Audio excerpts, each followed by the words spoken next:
नमस्कार, स्वागत है आप सभी का। आज हम लोग बात करेंगे जेएसएससी द्वारा आयोजित होने वाली परीक्षा सहायक आचार्य को लेकर के। ठीक है, हम जानते हैं कि सहायक आचार्य की परीक्षा का आयोजन 1 to 5 और 6 to 8 कक्षा में पढ़ाने के लिए शिक्षकों के लिए आयोजित की जा रही है झारखंड में। इससे पहले पद का नाम कुछ और था, ग्रेड पे कुछ और था। अभी झारखंड के सरकार द्वारा कुछ पॉलिसी में चेंजेस किए गए, इसके नियमावली में बदलाव किए गए, तब जाकर के इस पद का नाम बदल गया। बहुत तरह के इसमें ट्विस्ट भी आए, हाईकोर्ट भी मामला गया। हम जानते हैं कि पहले सिर्फ जेटेट के लिए जो आवेदन भरा जाना था वो अब सीटेट और नेबरिंग स्टेट के लिए भी इस परीक्षा को ओपन किया गया।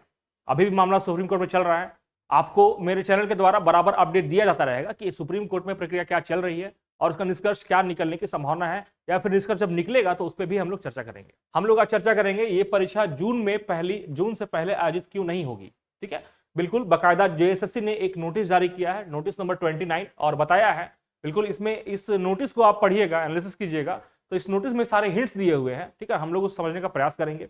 फिर हम लोग चर्चा करेंगे 1 to 5 में प्रश्न कैसे पूछे जा रहे हैं। हम जानते हैं कि 1 to 5 की परीक्षा चल रही है, सिर्फ हिंदी एक सब्जेक्ट है हिंदी, इस पर हम लोग और बात करेंगे।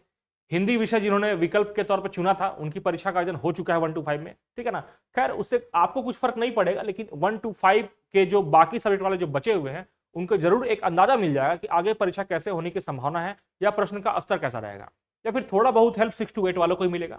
ठीक है, तो बेहतर रहेगा आप एंड तक जुड़े रहें ताकि आपसे कोई भी इंपॉर्टेंट इंफॉर्मेशन मिस ना हो जाए।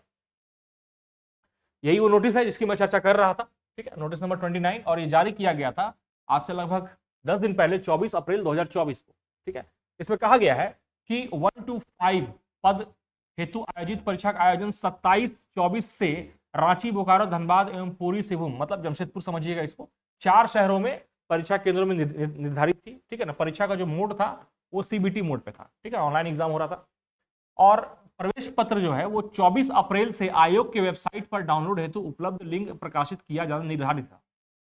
लेकिन लोकसभा चुनाव के कार्य में सम्मिलित होने के संबंध में आयोग को अभ्यर्थियों से अभ्यावेदन प्राप्त होने के फलस्वरूप आयोग द्वारा सम्यक विचारोपरांत पत्र 1 अंतर्गत मात्र हिंदी विषय के सभी अभ्यर्थियों की परीक्षा दिनांक 27 अप्रैल से 30 अप्रैल तक आयोजित करने का निर्णय लिया गया है।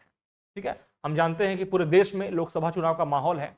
सबसे इंपॉर्टेंट बात यह है कि ये जो परीक्षा है, ये परीक्षा में 50% जो सीट है वो रिजर्व है फॉर पारा टीचर्स। और बता दें, झारखंड राज्य के जितने भी कर्मी हैं वो चाहे पारा टीचर से क्यों ना हो, सबकी ड्यूटी लगी हुई है लोकसभा चुनाव को लेकर के। और झारखंड के एक कर्मी होने के नाते पारा टीचर हो चाहे कोई भी हो, उनका एक कर्तव्य है कि लोकसभा चुनाव में उनको जो जिम्मेदारी मिली है उसका वो सफलतापूर्वक निर्वहन करेंगे। अब उनके पास एक डायलेमा आ गया है कि वो लोकसभा चुनाव के लिए तैयारी कराए या फिर एग्जाम जाके दे। तो यहां पर जेएसएससी द्वारा वही कहा गया है कि उक्त प्रवेश पत्र दिनांक 25 अप्रैल से आयोग की वेबसाइट पर डाउनलोड उपलब्ध होगा। उक्त संबंधित अभ्यर्थियों में से पत्र 2 के अंतर्गत हिंदी विषय का चयन करने वाले अभ्यर्थियों को पत्र 2 एवं 3 की परीक्षा दिनांक 2 मई से लेकर 4 मई तक होगा। ठीक है, क्लियर लिखा हुआ है कि वैसे अभ्यर्थी जिन्होंने पत्र 2 के अंतर्गत हिंदी चुना था, ठीक है, पत्र 2 में आपका बहुत सारा विषय रहा होगा, सबका अलग अलग, वैसे अभ्यर्थी जिनका हिंदी था उन्हीं को बस पत्र 2 और 3 का परीक्षा देने का मौका मिला है। ये हम सभी जानते हैं, ये कोई नई बात नहीं है। जिसका प्रवेश पत्र डाउनलोड हेतु लिंक 27 अप्रैल को आयोग के वेबसाइट पर उपलब्ध रहेगा। ठीक है, यहां पे देखिए इंपॉर्टेंट है, बोल्ड लाइन लिखा हुआ है, आयोग द्वारा शेष पत्रों की परीक्षा को अगले आदेश तक स्थगित रखने का निर्णय लिया गया है। ठीक है, जब इस प्रोसेस को शुरू किया गया था तो हो सकता है कि सरकार को या जेएसएससी को अंदाजा नहीं था कि ऐसा कोई सिचुएशन क्रिएट हो सकता है। ठीक है, लेकिन जो ही इस तरह का एडमिट कार्ड जारी किया गया, पारा टीचर्स स्पेशली उन्हीं को मैं इंडिकेट करूंगा कि उन्होंने जरूर अब आवेदन दिया होगा कि हमें समस्या है, आप हमारा समस्या का निराकरण कीजिए। तो जेएसएससी द्वारा ये कहा गया कि आयोग द्वारा जो शेष पत्र की परीक्षा है उसको हम लोग अगले आदेश तक स्थगित रखेंगे। ध्यान रखिएगा, अगले आदेश का मतलब ये समझ आइए क्लियरली 4 जून, क्योंकि सबसे इंपॉर्टेंट है लोकसभा चुनाव अभी सभी संस्थाओं के लिए। लोग सब कुछ स्थगित हो जाए, लोकसभा चुनाव जो है उसे हम लोग स्थगित या फिर डिले नहीं कर सकते हैं। ठीक है, तो स्पष्ट इसका मतलब यही है कि आपका जो भी एग्जाम का प्रोसेस है नेक्स्ट अप वो 4 जून के बाद ही संपन्न किया जाएगा। ठीक है, पत्र 1 अंतर्गत यदि कोई अभ्यर्थी अपनी परीक्षा तिथि को चुनाव कार्य में शामिल है तो परीक्षा तिथि में परिवर्तन हेतु, देखिए इसका मतलब यह है कि अगर पत्र 1 और पत्र 2-3 दोनों का डेट अलग अलग था, ये हम सभी जानते हैं। तो पत्र 1 के लिए वैसे अभ्यर्थी जिनका इलेक्शन ड्यूटी पड़ा हुआ था उन्हें कहा गया है कि 26 अप्रैल के शाम 5 बजे तक आप ईमेल या फिर स्वयं उपस्थित होकर के यह सुनिश्चित करेंगे कि आपकी ड्यूटी लगी हुई है। ठीक है, ड्यूटी के लिए आपका जो ट्रेनिंग का जो लेटर है वो देना है और साथ में आपका एग्जामिनेशन का लेटर देना है ना, एडमिट कार्ड। और आप जो भी निर्वाचन में भाग लेते हैं तो उनका एक प्रशिक्षण का संबंधी भी उन्हें लेटर जारी किया जाता है। ठीक है, तो वो भी आपको देना है और साथ में एडमिट कार्ड देना है। उसके बाद सेम लिखा हुआ 5 पॉइंट भी जिस तरह से पत्र 1 के लिए था वैसे ही पत्र 2 एवं 3 में, पेपर 2 और 3 हम जानते हैं 1 और 2 और 3 का अलग अलग दिन एग्जाम हुआ था। ठीक है, तो इसमें भी चुनाव कार्य में शामिल अभ्यर्थी परीक्षा तिथि में परिवर्तन हेतु प्रवेश पत्र निर्गत होने के पश्चात साक्ष्य सहित, ठीक है ना, प्रशिक्षण संबंधी पत्र एवं प्रवेश पत्र दिनांक 29 अप्रैल और 29 अप्रैल को शाम 5 बजे तक ईमेल या स्वयं उपस्थित होकर आयोग कार्यालय में अनुरोध समर्पित कर सकेंगे। ठीक है, जिस तरह से पत्र 1 में करना था वैसे ही पत्र 2 और 3 में करना था।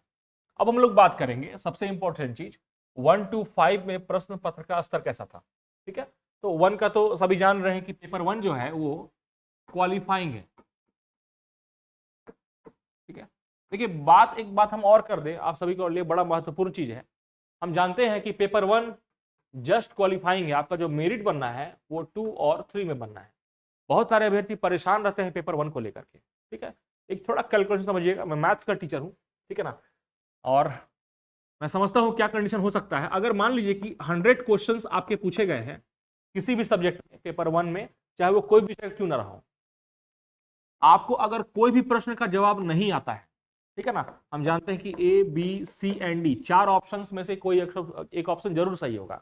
हालांकि इस परीक्षा में 1 to 5 में जो पेपर 3 में एक प्रश्न आया था कि झारखंड के वर्तमान सीएम कौन है, और वर्तमान सीएम में रघुवर दास थे, ऑप्शन में रघुवर दास थे, अर्जुन मुंडा थे। वहां पर अभी जो हमारे माननीय सीएम है श्री चंपई सोरेन जी, उनका नाम नहीं था। ठीक है, और वहां नन ऑफ दिस का भी ऑप्शन नहीं था। तो जाहिर सी बात है कि वैसे स्थिति में सभी को नंबर मिलने वाला है। ठीक है, ये इस एग्जाम के बात कर रहा हूँ, क्वेश्चन का लेवल आप इसे अंदाजा लगा सकते हैं। अब बात करें ए बी सी डी, 4 में से कोई एक ऑप्शन आप जरूर करेक्ट कीजिएगा। सपोज दैट आप सबको ए भी करते हैं, आपका परीक्षा, आपका दिमाग का लेवल 0 है, आप कुछ तैयारी नहीं किए हैं, तो भी ये संभावना बनती है कि 100 में से आपके 25 क्वेश्चन जरूर सही हो जाएंगे, आपका किस्मत अगर अच्छा या खराब नहीं है तो। ठीक है, अब सोचिए कि आपको नंबर अचीव करना है 33। ठीक है, और ये क्वालिफाइंग मतलब एक लैंग्वेज पेपर है, यहाँ पे ग्रामर रहेगा बेसिक लेवल का, कुछ पैसेज रहेंगे, मुहावरा रहेगा, लोकोक्ति रहेगा, तो आप उस भाषा से अवगत है पहले से, आप बिना तैयारी का आराम से 33 स्कोर कर सकते हैं। और यहां आप 33 के 99 भी लाइएगा तो कोई आपको फायदा नहीं होने जाना है। ठीक है, तो मेरा ये सुझाव रहेगा आपके लिए कि पेपर 1 के जगह में आप पेपर 2 और 3 को लेकर फोकस करें, ताकि इसमें बेहतर कर पाए। जितना बेहतर कीजिएगा यहाँ फायदा होगा, यहाँ फोकस करने से कोई मतलब नहीं है। ठीक है, यहाँ पूरा फोकस लगाइए 2 और 3 में। ये मैं बात कर रहा हूँ 1 to 5 के लिए। 6 to 8 के लिए पेपर 4 हो जाते हैं। ठीक है ना, एक 4 भी ऐड हो गया है। 4 में क्या है, आपका अपना लैंग्वेज पेपर है। ठीक है ना, लैंग्वेज की बात करें तो अगर हम साइंस वाले की बात करें तो फिजिक्स, केमिस्ट्री, मैथ, जूलॉजी और बॉटनी, ये पांचों में से कोई आपको 3 ऑप्ट करना है। ठीक है, मैथ और फिजिक्स के लिए आप चाहे तो मुझसे दिए गए जो नीचे नंबर फ्लैश हो रहा होगा, आप संपर्क करके मुझसे इस विषय में मार्गदर्शन ले सकते हैं। ठीक है, मुझे समझ है इन दोनों सब्जेक्ट का कैसे आप स्कोर बेहतर कर सकते हैं, क्योंकि हम जानते हैं कि मैथ, जैसे कि हम बात करें अगर हिस्ट्री का, तो हिस्ट्री में अगर कोई एक ऐसा क्वेश्चन पूछे जो कि काफी टफ रहे, तो आपको बस आंसर पता अगर है तो हमें 1 सेकंड लगेगा उसको टिक लगाने में। लेकिन मैथमेटिक्स में अगर एक एवरेज लेवल का भी प्रश्न है तो आपको उसको बनाने में 10 मिनट 15 मिनट समय लग जाएगा, क्योंकि सिलेबस का जो स्तर है वो स्नातक स्तर का सिलेबस है। तो मेरे मार्गदर्शन में हम ये प्रयास करते हैं आपको बताने के कैसे हम लोग लंबे लंबे बनने वाले क्वेश्चंस को within 10 second to maximum 1 minute में सॉल्व कर पाए। ठीक है, इससे क्या होगा, आपका माइंड का जो प्रेशर है वो रिलीज होगा एग्जामिनेशन हॉल में। ठीक है ना, तो इस तरह का है, आप चाहे तो संपर्क करके आप बिल्कुल, बल्कि नीचे व्हाट्सएप ग्रुप का लिंक भी दिया हुआ है डिस्क्रिप्शन बॉक्स में, और टेलीग्राम चैनल का भी लिंक है, वहां भी जाके जुड़ जाइए। आपको एक फ्री टेस्ट भी अवेलेबल कराएंगे। ठीक है ना, चाहे 1 to 5 के हो या 6 to 8 हो, आप सभी के लिए एक फ्री टेस्ट आपको ऑर्गेनाइज किया जाएगा हमारे द्वारा। ठीक है, बाकी आपको किसी भी तरह का समस्या है तो व्हाट्सएप ग्रुप में ऐड होइए या मुझ सकते हैं। बाकी आपका वीडियो में एंड तक रहने के लिए बहुत बहुत धन्यवाद। जय हिंद।